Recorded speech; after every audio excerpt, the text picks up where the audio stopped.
Starting the chainsaw, the chain brake is always on. In fact, the only time the brake shouldn't be on is when you're cutting or when the chain is running.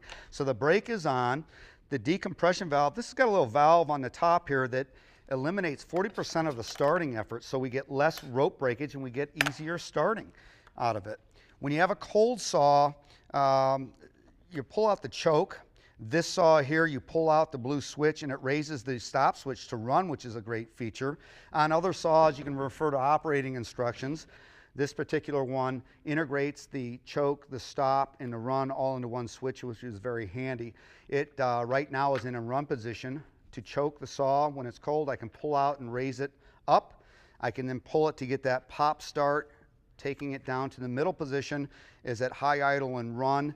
And if I need to stop the saw, it just goes down to stop and immediately returns to the run position.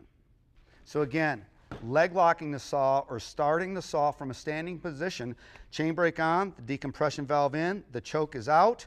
I'm going to lock it under my leg, give it a pull. It will pop to start, but it won't run. Push the choke in. You can set the decompression valve again, give it a start. It will run, hit the throttle to lower it down to idle. There's 3 positions in the choke. Again, refer to your individual operating instructions. That is a leg lock start. The other start is to start the saw down on the ground. Notice that the bar pitches up away from the ground, the dirt and so forth. You can either put your toe in the strap, or if you got a big old steel toe boot, you can come around to the back side because the handle is wider in the back to protect the operator's hand, or you can put your knee on it and give it a pull. The bottom line is you don't want to pull and have the saw go into the dirt, because then when you start cutting, you're going to have dull chain. As the saw is started now, we want to let it warm up. We let it warm up by not only letting the motor run at idle, but we want to run it slightly with some throttle so that it is oiling, because this chainsaw has an environmental friendly oiler on it. It will not oil or pump bar oil out unless the chain is moving. So that way we have the chain going in that's lubricated into the wood for the cut, which lowers the heat and in turn improves the performance and the length of life of the chain. So after the saw has been warmed up, take the brake off. We want to run it up to full speed, full throttle, all the way down. And we want to listen for a sore throat sound, I call it, or a dieseling or 4-stroking. You want the high speed to dance a little bit. You don't want it to be straight line. If I may, and a little bit of a jump in there, not straight or white line or too much air, which is too much heat. So that is a function of the H, or the high speed screw, to adjust that. Take your finger off the throttle after it's dancing at high speed, bring it down. Again, no movement of the chain. That's the T screw or your LA screw.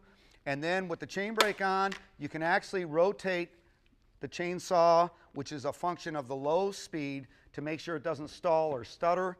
Take the chain brake off and hit the throttle a few times. You want very snappy response up and very snappy response down. That tells you that the L, the low speed circuit, is adjusted properly.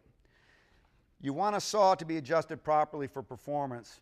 I want you to understand that performance is directly in line with safety. You're going to be productive with high performance when the saw is running with those 3 circuits set appropriately. You're also going to be doing it the safe way.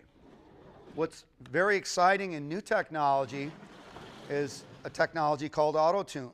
And what's happening now is there are no carburetor adjustments, because the adjustments are all done with a very inexpensive microprocessor that magnetically controls the fuel and air, if you will, monitoring about 7 times a second. So as you change altitude, it automatically changes the performance of the saw to that altitude. As the chain dulls, as you have different varieties of fuel with different chemical compositions in it, or different formulas depending on the time of the year, it's going to compensate and adjust for that. It does it all for you. As the saw breaks in, it's going to automatically tune and adjust itself. Pretty exciting for very nominal cost, if you will. It's going to take all the adjusting out so that you absolutely are going to be sure that that saw is running at peak performance, peak productivity, and you're going to be very safe in doing so.